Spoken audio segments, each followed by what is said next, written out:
Hello everyone, welcome back to another episode of the Life by Design podcast. On this week's episode, I talk with breathwork facilitator, Jamie Clements. Jamie is the founder of the Breath Space and has worked alongside top entrepreneurs, politicians, athletes, and many more to share the life-changing potential of breathwork and altered states of consciousness.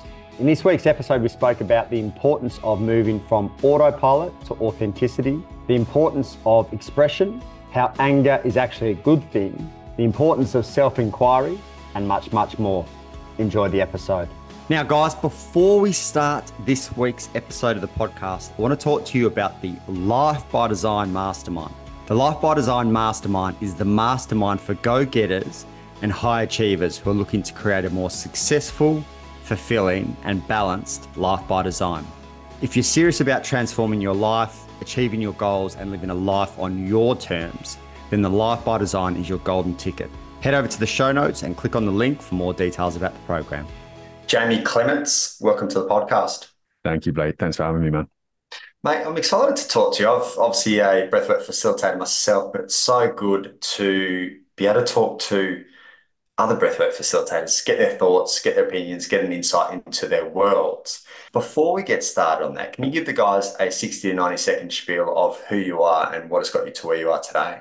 Yeah, absolutely. So my name is Jamie Clements. I am based in the UK. I'm a breathwork facilitator, coach, and educator, and founder of a business called the Breath Space. So my mission with the Breath Space and my approach is really to provide tools, tips, and transformational experiences to take people off of autopilot and to guide people towards more balanced, more authentic, and more purposeful living. So that's really the mission and kind of the work in a nutshell. That takes the form of breathwork as a kind of central pillar and vehicle of that. But my work really spans into self-awareness, self-inquiry, meditation, community, and really the core pillar is authenticity, really guiding people back to self in its purest form. What for you, why authenticity? I assume with most people when they're passionate about something, there's some kind of story or connection to that, but why is authenticity so important to you? There's a Brené Brown quote, I think, or not even a quote, let's say like a concept that I first heard from Brené Brown a number of years ago, probably 2018 when I first started really digging my teeth into this kind of work. And it was about this concept of fitting in versus belonging. And I spent, I believe, probably from the age of 15 until 24, getting so good at fitting in, at bending, adapting, adjusting from a place of ultimately anxiety to make sure I was accepted, to make sure that I was, in a growing up teenage kind of standpoint, popular or cool or liked or wanted or desired or whatever the word is. And I think what I've seen from in the last 6 years, 7 years of my life has been me trying, it's almost the counter to that of trying to reclaim and also reconnect and re-find who I am from a very real, authentic place, stripping back all of the shoulds, stripping back all of the ideas of who I think I need to be and figuring out who actually am I and taking those layers off. And so I think it's, as with a lot of these things, it's been the pendulum swinging the other way from the stuff that really I feel caused me suffering at its core, was the desire to fit in and try and be something. And actually now I'm just seeking self-belonging, but then, belonging in a community through being myself in my most authentic form. What happened if I've got my timeline right, 23, 24, where that became a thing for you? So that kind of timeline, I guess, of 8-9 years, 15 to 24, let's say loose beginning was my parents' divorce at 15. And then 23, 24, I'd say probably 21 was the first time I ever had a panic attack.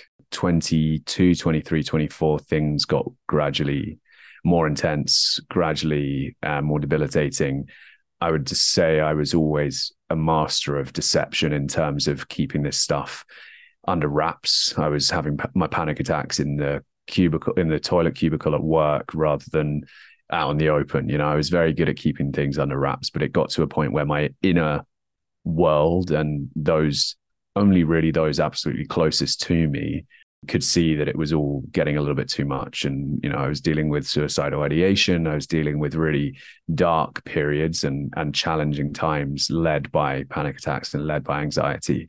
And it just hit a point where, I knew, whether I wanted to admit it or not, or whether I really could face it or not, I knew that something needed to give and something needed to change.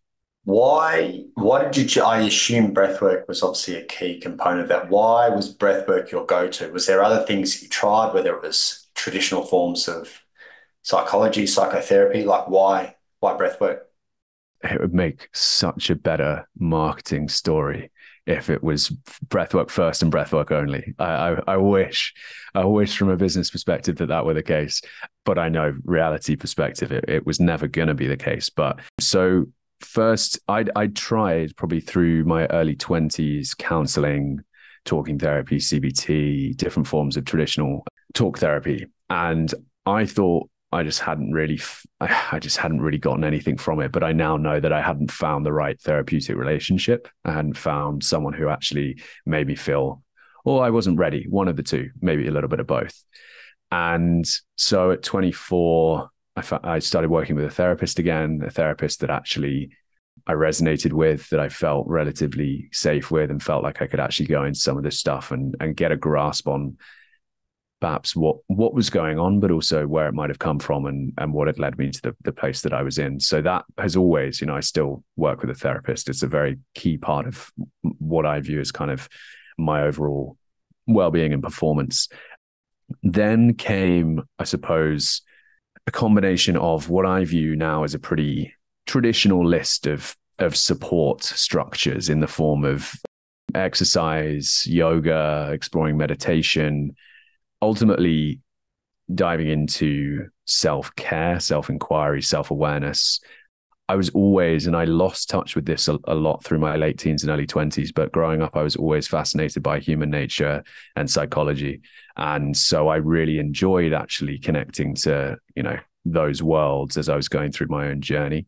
And breathwork came into the fold as a bit of an accident, to be totally honest. I was working out and practicing yoga at a studio actually really near where I live now. And the head coach there suggested they have one breathwork class a week on the schedule with an Australian guy. And the head coach just suggested, I think you'll like it. Like I find myself saying to a lot of people, give it a try. You might like it. And I resisted for a little while, it felt a little bit out there for me. It felt I was super skeptical, quite closed-minded, and eventually found the time to make it to one of the classes. And that really was the beginning of the breathwork piece of the puzzle, which I do view as the kind of linchpin here, primarily from a place of the best way I've found to describe it is that severe anxiety, and particularly panic attacks, the main theme of that experience of life is being a passenger and being passive. So you're taken by the anxiety, you're taken by the panic attack, and it happens without too much notice, really. And you're sort of in the eye of the storm. And breathwork at a very fundamental level for me gave me back a sense of autonomy, a sense of this ability to respond, a sense of management of my own state, kind of taking back the steering wheel and the reins from my own experience of my nervous system. And that, I think, started the car for me from a nervous system kind of regulation perspective, stress management. And then at a deeper level, as I got more into kind of therapeutic modalities of breathwork, conscious connected breathing, there were some peak experiences there, big transformational experiences, catharsis, that really took, I think there's this like underlying gentle hum of the day-to-day side of breath work that gave me so much stability and so much autonomy back. And then there were these kind of launch pad peak experiences that took me to bigger strides forward. And those two together, I think, were the really key parts of the journey and the process for me. You use the word autonomy a lot, which I can resonate with massively. For the average person who probably doesn't realize that they don't actually have autonomy, what's the before and after look like for you? It's a great question. I think, I said it in that intro. I very much view my work and a lot of the work that I do is taking people off autopilot. And I think that's kind of what we're talking about here, right? But what does that actually look like? What does that really mean? I think it's the capacity to question your reality. I think it's the capacity to look at how you're living your life and go from not even realizing that there could be a different way, that there could be a different path, that there could be a different route, to then realizing in quite a confronting and somewhat terrifying way that this is all so much more in my control than I ever thought was imaginable. Every choice, everything, that is playing out in front of me, I actually do have a say here. And I can actually really, if I wanted to, put a pause on all of this and change direction. I see it in myself right now. There'll be times where I'm like, oh, my week is so busy. How have I let this happen? And that to me is almost that loss of foresight to go, okay, I'm in the driving seat here. And sometimes when we're in that overstressed state, that overstimulated state, that it becomes very hard to keep driving the car and keep steering.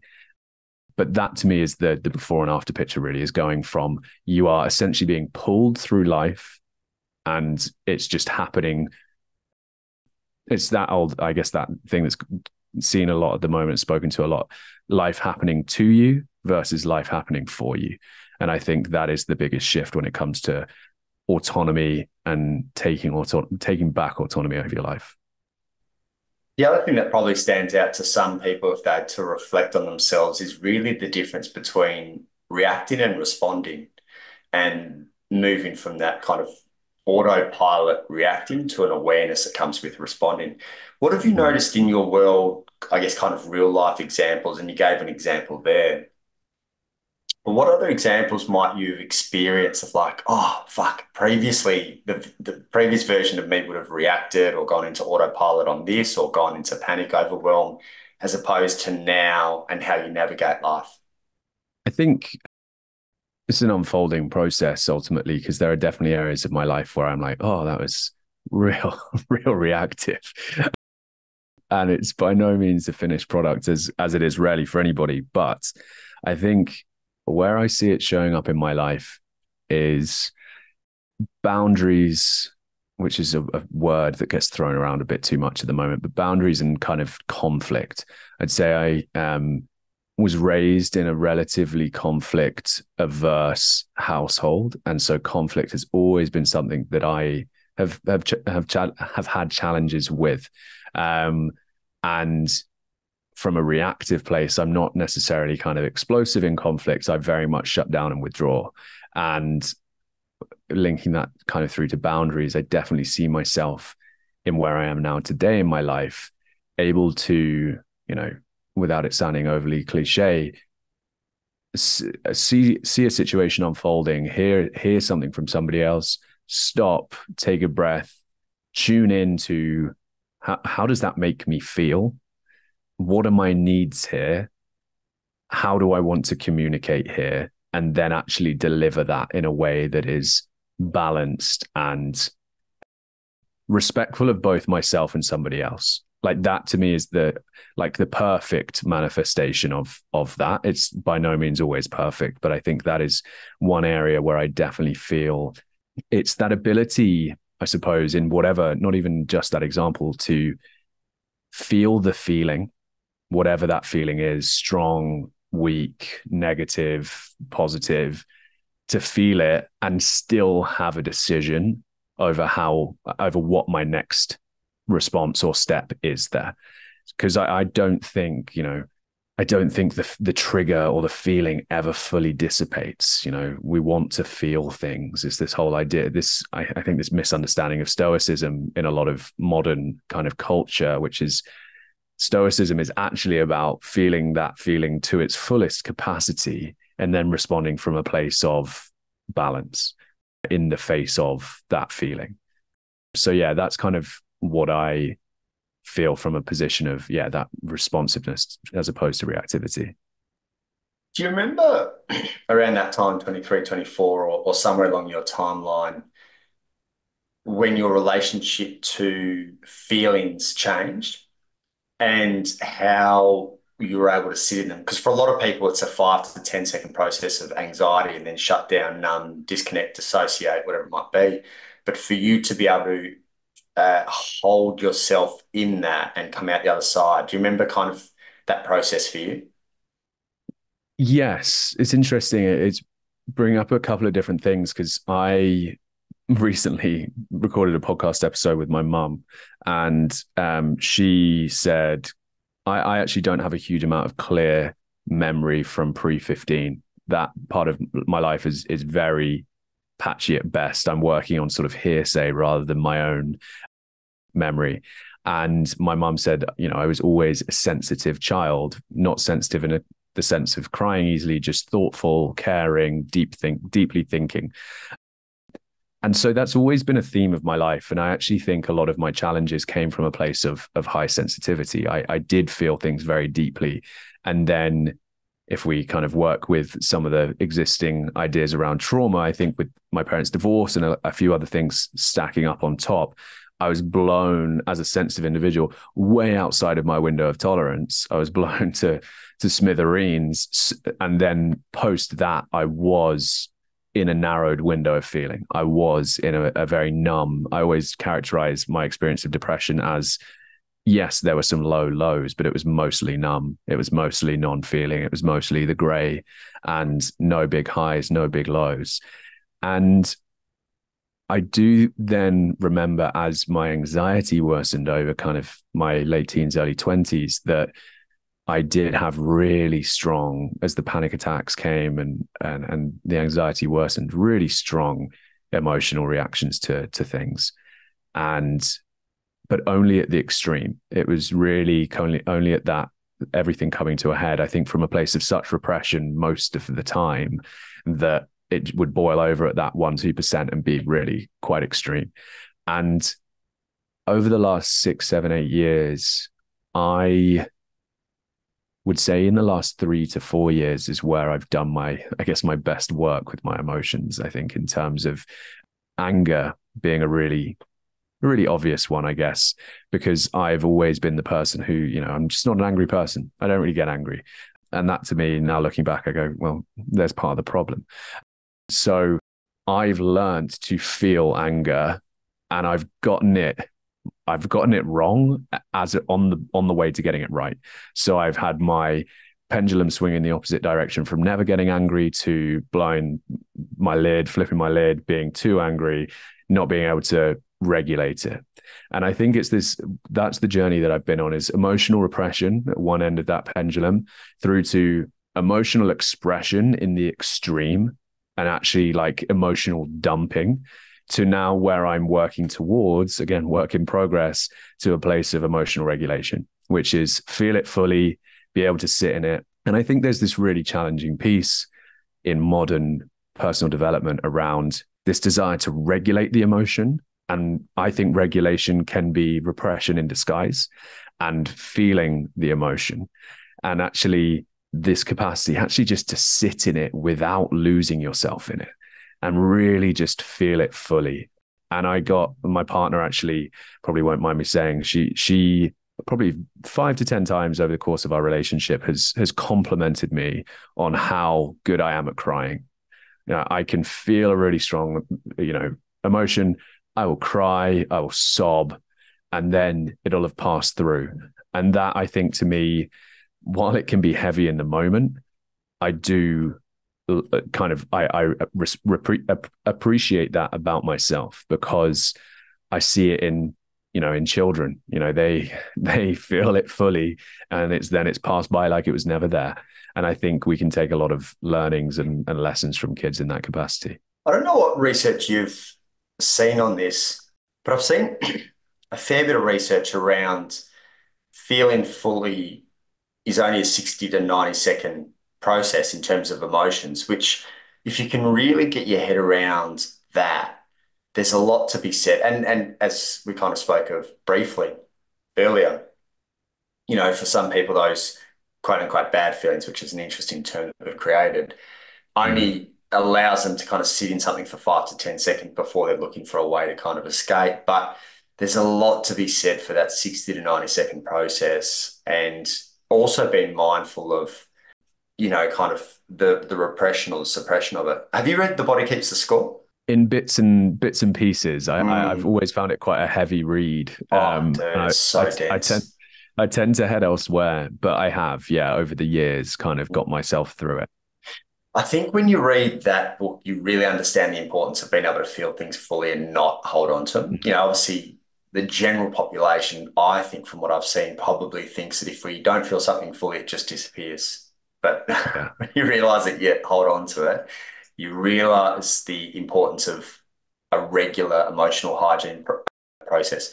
What for you when it comes to kind of emotional hygiene in terms of moving through your stuff? Is breathwork a daily thing? Is it a weekly? Is it just when you're having big stuff going on? What does that look like for you? Yeah, I'd say my sort of day-to-day breathwork practice is very much geared around nervous system regulation. And that to me actually gives me the clearest lens through which to view the world, but also, the emotions that I'm feeling, and give me the best chance of responding rather than reacting. So that might be kind of a morning and evening practice of, an extended exhale breath, box breathing, these kind of linchpin practices that a lot of people are working with.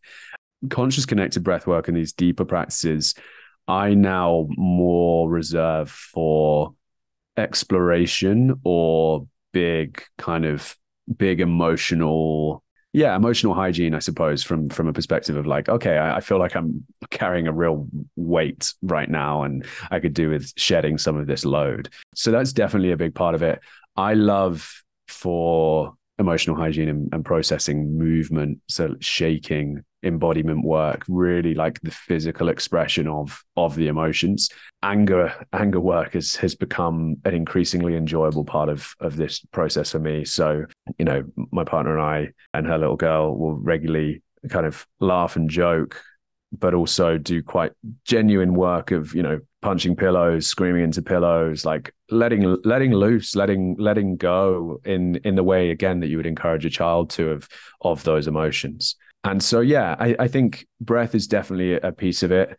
Stillness is also a big piece of it for me. I can appreciate, opposite ends of the spectrum, I suppose, the movement to clear, the movement to process, the movement to really shake it off. But the stillness for me doesn't come quite so naturally. And so I'm intrigued by that. I'm sort of leaning into how many of these things that I'm doing to help myself process are distractions. What could I be avoiding by not actually just sitting in this? So yeah, a few different bits and pieces kind of that rotate, I would say. Anger's a really interesting one with blokes, which I'm sure you can attest to.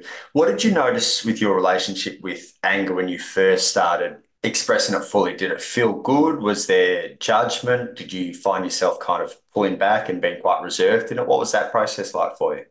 Certainly shame, I would say. That would be the main thing that came secondary, was going, oh, I'm not sure about this. I feel like I shouldn't. Like that shouldn't came up a lot. I've always been, I'd say, I'm not going to call it body dysmorphia, but I've always viewed myself as physically smaller than I actually am. And related to that, I think as I went through some of this anger work, I realized how terrified of my own strength I am. Like, I have never been a violent person. I think I've thrown one punch in my entire life, and that was when I was about 10. This was when I could still feel everything fully. And I think that comes from a place of knowing somewhere deep down what I would be capable of if I really did let go, if I did, because I had a real temper when I was a kid. I was very hyper competitive, and actually that the anger still comes out of me a lot when I play sport. Hyper competitive.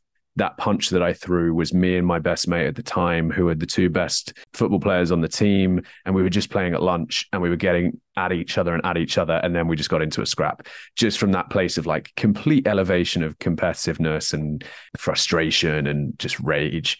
And I've pushed a lot of that stuff down over the years. And as it started to come back through, I remember really clearly I was with a couple of friends of mine, both women, and I was angry, and I heard one of them out the corner of my eye in my periphery go, "Oh, come on, don't be angry."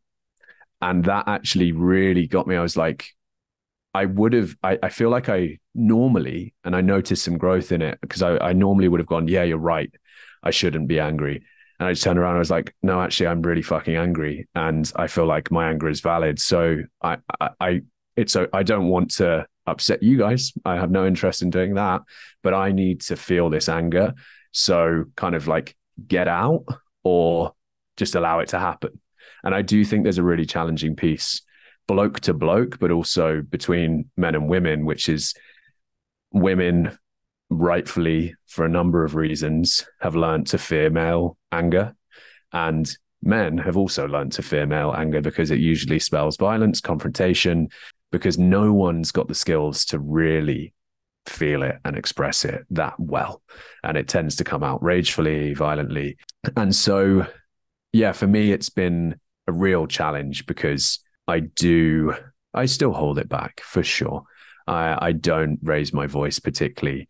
And it's something that I continue to observe, because I have had conversations with friends as well around like, how productive is it? Like, what is the healthy, productive form of anger? And is trying to regulate it to a balanced place repression? It's this real fine balance, I think, that I'm still not 100% clear on.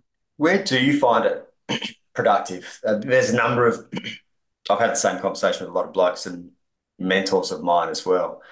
I see it really productive in a number of different places. I feel like for most people, they're like, full stop, it's not productive. But where I found it productive is insight into where someone might be overstepping a boundary of yours. And also, I find it a really powerful energy when you're sick of your own shit. Like, and the anger is the precursor for taking action. What other ways have you seen anger helpful? I also love using anger for training personally. But what other ways have you seen anger helpful or productive?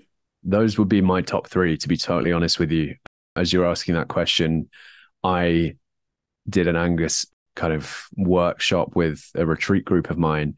And I asked them as a group, I want you to write down and write about the last time you felt really, truly angry, or something in your life that you feel anger towards. And a few blank faces, because that's the crowd who don't identify with ever being angry. And so I said, right, I'm going to reframe it in a way that lands for me, which is, when was the last time you felt disrespected? And that to me is the map to anger for me. I'm like, how many, and it's similar to what you were saying, it's when someone's overstepped, right? Because I've started reframing what I used to call people pleasing as self-abandonment. And I think I have been typically a master self-abandoner. And that leads pretty quickly to disrespect from people who don't have those same challenges and are willing to take what's theirs and take what they want and ask for what they want. And if you let that happen at the cost of your needs and at the cost of yourself, then you will feel anger in the form of disrespect, or disrespect in the form of anger. And so that's definitely number one for me. I ask myself, where have I been disrespected? And in a session that I did, I went to a men's workshop a few months ago, and we had to talk about where we felt angry.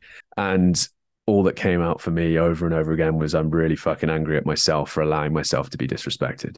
Like, it's how have I let this happen? How have I been so fucking nice and allowed myself to be walked all over? And that fills me with anger. I can feel it now. Like, I'm there going, yeah, it's probably happened this week, because these things take time to work through. So that's definitely number one. I think, again, similar link to that and to what you were saying, that the drive, that kind of the anger when you are sick of your own shit, the anger where you are there going, why am I still here? Or why have I not done that? Or whatever it might be. And the anger, it's not something I necessarily have ever really shared out loud, particularly. I get angry. I'd say a lot of anger can be self-directed, and usually coming from a place of where I feel I've let my integrity slip and my authenticity, I'd say, as a result. And when I'm not showing up, when I'm not keeping my word to myself behind closed doors, like when there's no one around, am I doing my practices? Am I doing am I who I say I am? And if I'm not, then I get pissed off, because that to me is, no one wants to be that person. I don't think deep down you want to be who you say you are. And so that's definitely one place it shows up for me. And then certainly in the realm of physical exercise, in training, it's a great fuel. It's a really great fuel. And I think it can be, in terms of productivity, I think it can be a really powerful catalyst for change from that place of like, okay, if I'm this angry, I don't want to feel this again. So let's do something differently. How long have you been in your relationship for? More or less a year. Yeah, sweet. It'd be interesting. And prior to that, when was the last relationship? About a year, 18 months before that. One of the things I found really interesting, and I'd love your thoughts on it, is as I've become better with my own emotional state, I've also been able to hold my partner a lot better in her emotional state. And it's really interesting when you spoke of those two women before, and I totally understand, the fear that many women come with when it comes to blokes and anger. Totally understand that with good reason. And a lot of people actually very uncomfortable with someone else's anger because they're also not very good with their own anger.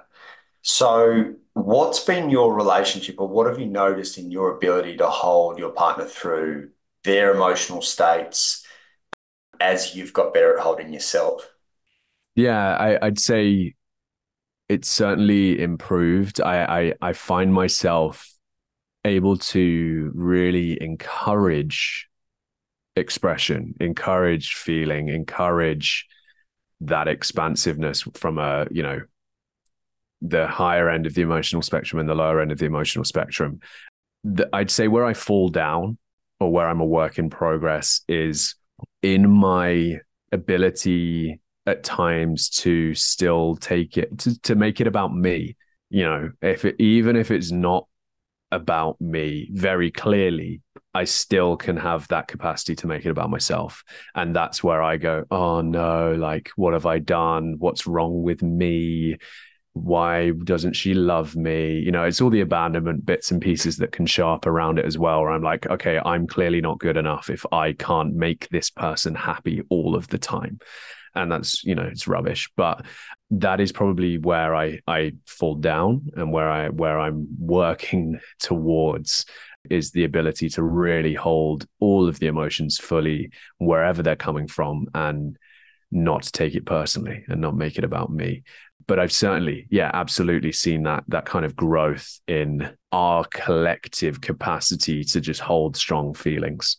I think there's a real permission there that feels very liberating, very freeing. I don't think I've ever felt so encouraged and supported to feel, like, especially, I think everybody does it at times. You're sobbing away, you're really crying, and you through your sob apologize. You're like, oh, sorry. And for the other person just to be like, what are you talking about? Like, crack on, do your thing. And I think that's so, that's me is love in such a pure form. And there's a safety that you can build in relationship that allows, actually, it allows the strong emotions to come up, the anger, the sadness, the sorrow, the grief, everything, the bliss and the euphoria. And I do feel it's a practice. It's a constant practice. but it is a really beautiful thing to see in action, to actually be able to hold yourself in those feelings, and to have someone else hold you in them as well, and to be able to hold them in response, and in kind of in that partnership. It's a interesting term you used there, which is often related to women, but not so much men, and that is safety.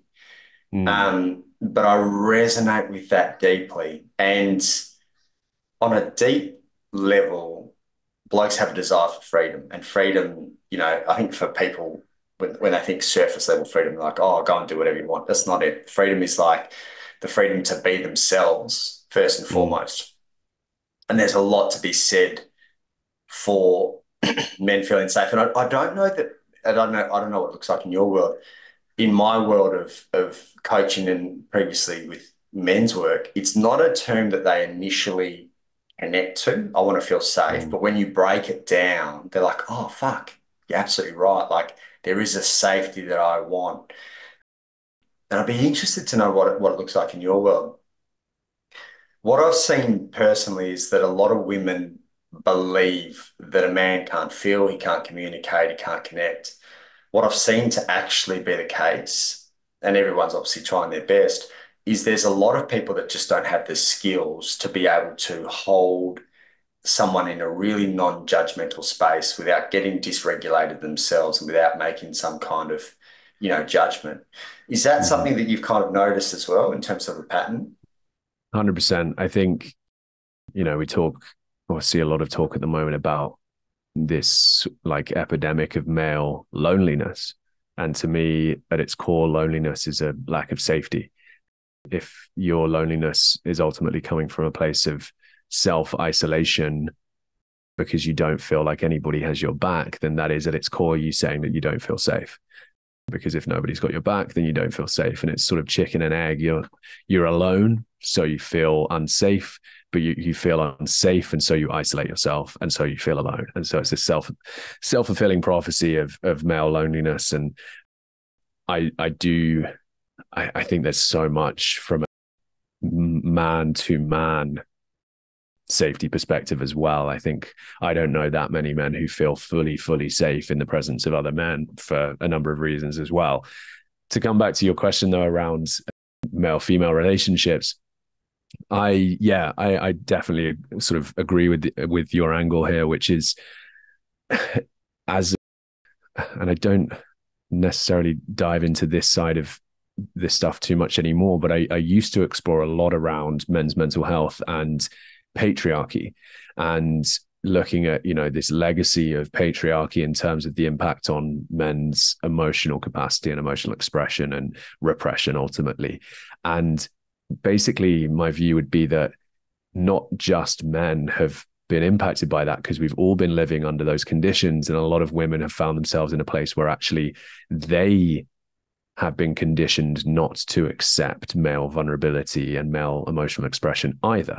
And so we find ourselves, if we're talking heterosexual relationships, with a man struggling to express, perhaps now in a slightly more modern setting, wanting or trying to express, with a woman who perhaps has never been shown or learned how to receive that kind of emotional expression. And so it's this collision of poor skills on both sides by nobody's fault, purely by conditioning and everything else that falls into this. And you have someone who struggling to express their emotions, and someone who doesn't have the skills and the capacity to receive them. And I think in slightly more, let's say, toxic forms of that, there will be, because I've seen it on social media and I've seen it elsewhere, women who actually judge men for, in air quotes, being emotional. And actually, I think this idea that anyone is not emotional is just false, because we know that human beings feel and have emotions and have this full spectrum of emotions. So if you're someone who is not emotional, you're just cut off from your emotions. And so, yeah, I do think there is so much room for a real lack of safety there when the skills are lacking. And again, this isn't blame. This isn't, us versus them, him versus her. This is going, guys, does everybody want to feel safe? Yeah. Does everybody want to feel fulfilled? Yeah. Does everybody want the capacity to feel and express themselves fully and be authentically themselves? Yeah, whether they realize it or not. So let's collaborate in a way that allows us to get there. How do we upskill everybody to a place that we're able to hold each other's emotions? Because I do think that fear, and that response I got from my friend at the time of, oh, don't get angry or don't be angry, is just a projection of her feeling uncomfortable in the face of me being angry. And that's okay. Like, again, there's no judgment there, but actually we shouldn't feel, especially with friends in that example, we shouldn't feel threatened by someone else's uncomfortable emotion. Like that's our job, to hold ourselves in that moment and go, good on you. Like, and that's why retreats and these like determined spaces are fantastic, because it is a learned experience of almost getting cheered on to express and then held in it afterwards, whether that's tears, whether that's rage, whether that's whatever it is. And it's actually a really liberating experience to go, that's not how that normally goes. And that's where we start to rewire and relearn and unlearn, because we go, yeah, okay, cool. That was a different experience to everything else I've had up until this point. The upside and potentially for some people, the downside is that energy doesn't lie. So you can kind of say, oh yeah, I can hold you in this, or express yourself. But if someone, unconsciously we know, but for a lot of us, if we're really attuned to someone else's energy, consciously we can also tell if they can hold us or not. So it's really important just to be mindful that whether you like it or not, your energy is going to tell a story as to your ability to hold. The final thing I want to talk to you about, and I've seen you kind of speak about this briefly, is your relationship to psychedelics, which I personally love and have had huge transformations as a result of it. What impact has that played in your world? A big one. Yeah. We were talking just before we came on air about, I suppose, my developing relationship with speaking about my work with psychedelics. This has been something that's been a part of my life for coming up to four or so years. And the impact has been profound and significant. I would say, I've had big landmark peak experiences with breathwork. I've also had big landmark peak experiences with psychedelics. And that for me has been really super impactful. I think I did maybe what I view as quite the classic journey with it, where you get into it and you're taken into this whole new realm of operating and thinking and feeling, and it opens and expands your mind to such an extent that you're quite keen to go back in, perhaps without too much thought for like, oh, should I spend some time integrating this? Should I actually? I'm like, nah, take me back in. That was fun and that was interesting and that was insightful. And I think there's a level of responsibility that you learn over time, and also I think as I've gone on my own journey, I see less of a need to dig in. I'm in a place where I'm actually like, oh, cool. Like, how much is there to unpack here? And maybe using it much more intentionally and more kind of insightfully. I think there's been some particular experiences for me that have really changed my understanding of the world and how I interpret and understand the world around me, in terms of, for me, the biggest thing is the connection, the reconnection and deeper connection that it has provided me to my spirituality, just in terms of my pure acceptance and belief and faith in these forces beyond what we can see and touch and feel in front of us that are constantly at play. I had a really interesting journey about 6 months ago where I had a glimpse into perhaps an insight around things being completely predetermined, which is maybe a conversation for another time, but that was super interesting. I've had a journey that to me changed my view of fatherhood entirely. So I'm not a dad currently. My partner has a little girl. I absolutely love that part of our relationship deeply. It's very important to me. But I always had an inkling that I wanted to be a dad, but it was never certain, because I think some of my own work that I needed to do around relationship with my dad and relationship to my parents and that side of things.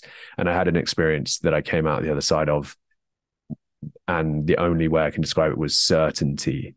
Is I often say, I've said this in private to a few people that I know, that The only thing that I'm certain of is that I want to be a dad.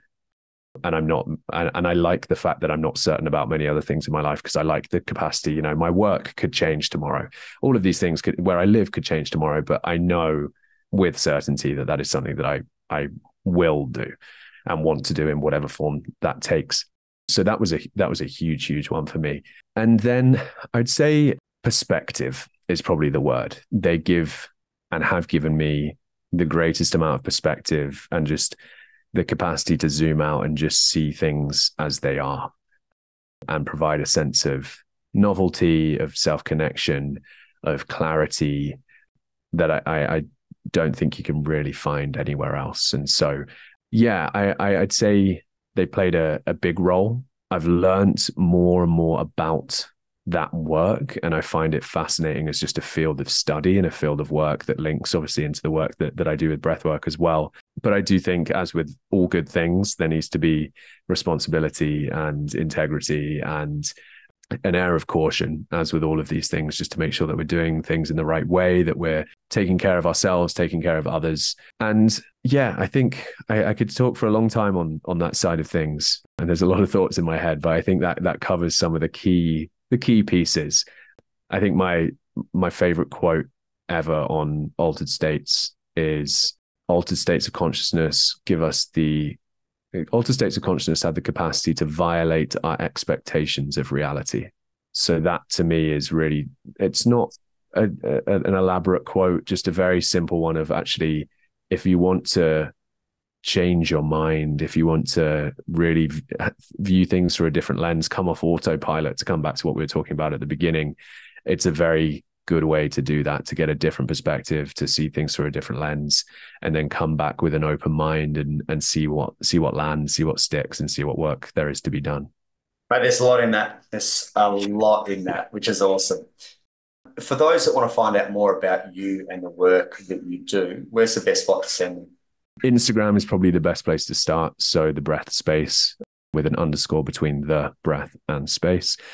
And then the website is thebreathspace.co.uk. Those are probably the two best spots to find me. Mate, so good to talk, and also appreciate the work you do on socials as well. I've learned a lot about breath through your page. So guys, get around him and check out his work.